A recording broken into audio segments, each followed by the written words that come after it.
Welcome to The Wong Reviewer. My name is Will, where I do tech unboxing, tech reviews, and tech tutorials. And in today's episode, I am doing a review of an online virtual escape platform from a company called virtualescaping.com. I'm going to also give you my top 10 tips that will help you complete virtual escape rooms quicker. As you're watching the video and you find the video helpful, please remember to give it a thumbs up, like the video, and consider subscribing to my channel for similar content. Before the pandemic lockdown, our social group, or I refer to them as my chosen family, would participate in escape rooms throughout the city. This was one of our favorite activities to do together, as we shared many laughs and pride in completing these escape rooms. Over the years, we've done at least a dozen escape rooms, and we've managed to escape all of them except for one room, which happens to be the last one we did before the pandemic lockdown. As a group, we missed doing these escape rooms and decided to try doing an online virtual escape room together. I stumbled across virtualescaping.com through a Facebook ad, and I was researching it and had received a lot of positive feedback. So we decided to give it a try. They offer two rooms. One is the North Pole Expedition and Underground Murder. We paid for the Underground Murder and had a great experience with it and wanted to do another one. Just a note, I did reach out to virtualescaping.com to let them know I was doing a video review of Expedition North Pole to showcase on my channel. Our friends and I just had a really good experience with Underground Murder, and we thought it was really well done, so I wanted to showcase this on the channel. So when I reached out to them, I just wanted to make sure it was okay for me to record gameplay footage and show it again, making sure I wasn't showing anything proprietary or have any copyright issues with them down the road. So thankfully there was no issues with that. But a disclaimer is, as I was telling them what I was doing, they were kind enough to offer us a free voucher for my friends and I to play Expedition North Pole. So even though we did receive this gameplay for free, just know that the opinions expressed in this video are our own and in no way affects our review. When you purchase a voucher, they email you a code to access the virtual escape room. Just some notes. One of the great things about this setup is you don't have to plan this out ahead of time, as there is no need to schedule a room moderator to walk you through the virtual escape room. So in our case, with 4 different families, with 4 different schedules, with a whole bunch of kids involved, it was really nice just to be able to schedule and reschedule based on what was going on with their families. Make sure everyone sign up for a virtual escaping account ahead of time. The code can be used up to 5 devices. So in our instance, we had 7 people playing, so couples would share one device. The person who bought the voucher just emails it out to the rest of the participants. And after you sign into an account, you just enter the provided voucher code. This was very easy from start to finish. When you first log in, make sure you give permissions for it to access your camera and microphone. Communication is key for virtual escape rooms. I really like the fact that they have the built-in video conferencing. When you first log in, make sure you give permission for it to access your camera and microphone. Communication is key.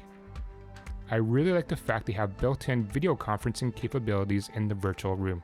I don't have to launch a separate app like Zoom or Discord to coordinate with everyone during gameplay. You also have the option to do group chat if you need it as well. They also have the ability to adjust gameplay. So you can do beginner mode, which means you've never played an online escape room and want some tutorials, or to normal mode, which means you've done online escape rooms and you know what to do. And so we decided to choose normal mode. Another nice feature is it gives you the option to play with or without a time limit. So if you really want to challenge and push the team, you can put a hard stop at either 60 or 90 minutes. So in our case, Expedition North Pole, they gave us a hard stop at 90 minutes. For the other one that they have, Underground Murder, the hard stop was at 60 minutes, and that's actually what we chose when we initially played it. In this case, because we know it's a little bit harder, it's late at night, everyone's tired, we decided to choose Unlimited.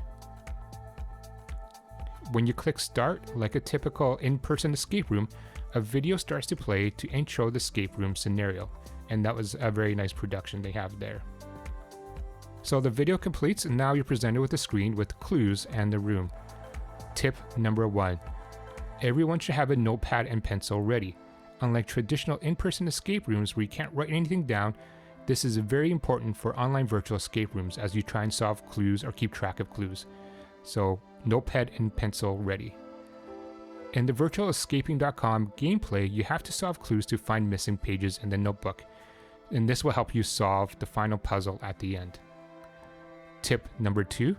If you're playing on a computer setup with dual screens like I did, Take advantage of the other screen real estate. What I did was I took screenshots of the clues and kept it on my other monitor as reference as I continued through the gameplay, and this helped me from flipping back and forth between rooms. It just kind of helped myself get organized. They have done a really good job with the gameplay. It does mimic like you're in an actual room where they have locks and posters to solve. I thought this was really well done and provides that immersive gameplay. Tip number 3, inform the team if you are solving a puzzle. In a traditional in-person escape room, you're able to see who is working on what puzzle. So obviously you don't want to double up on them, you just work on a different puzzle.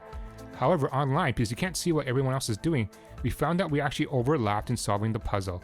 And it did cost us some time and also confusion because we were trying to solve the same puzzle with different answers, but we're actually solving the exact same one and not different ones.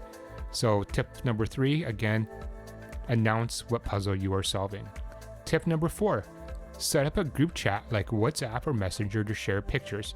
There are some instances where one person is working on a puzzle in their notebook and need to share it for help. And so in this example here, I was working through an equation here. I didn't quite know what I did. I think I kind of had it right, but I needed another opinion. So I took a quick picture and I sent it to the group, and someone was able to kind of help me through it. So set up a group ahead of time to send pictures.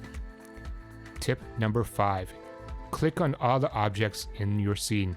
Sometimes they actually expand larger to reveal more clues. Don't just assume what you see is all you get. Just randomly click around, button mash. Tip number 6, there's no shame in asking for hints. I know in our initial onset, we told the group, no hints guys, let's go and just get it done.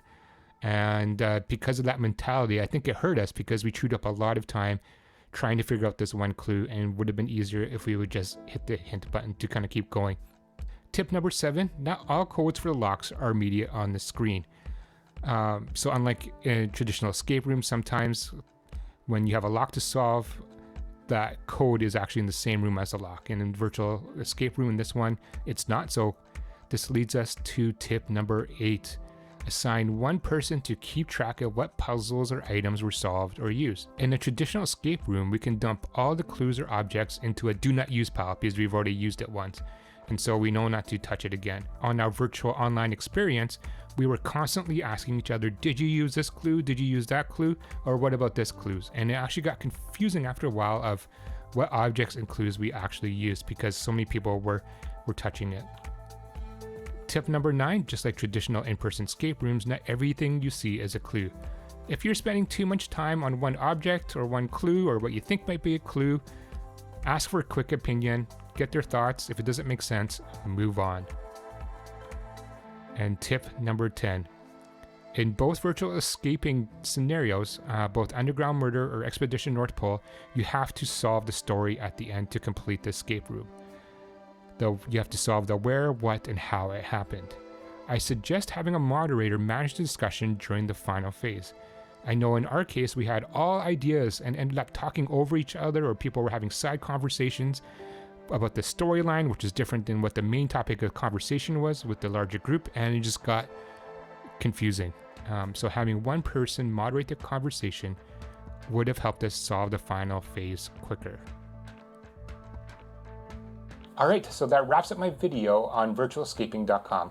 So we completed 2 of their scenarios that they offer online, which was Underground Murder and Expedition North Pole, which you just saw here in the video. And both of them were excellent. Underground Murder, I would say, is a good one if you're just starting out, and Expedition North Pole, I would say, is a little bit tougher, a little bit harder, and so I would strongly recommend you do that second if you choose to do that with virtualescaping.com. They made it very easy to use in terms of we can set it up at any time. There was no need to schedule a room moderator to walk us through the gameplay. The interface is very intuitive, and like I mentioned before, the gameplay kind of mimics what you'll be doing in an actual physical escape room setting, and I really like that. It's just much better than a PowerPoint presentation. I also really like the fact that there is that built-in web chat, video chat that you can kind of communicate with your team. If you're in lockdown like we are still, and you want to do something fun and challenging with your friends, I highly recommend virtualescaping.com. There's nothing wrong with it. All right, if you have any questions or comments, please leave it down below. I will get back to you.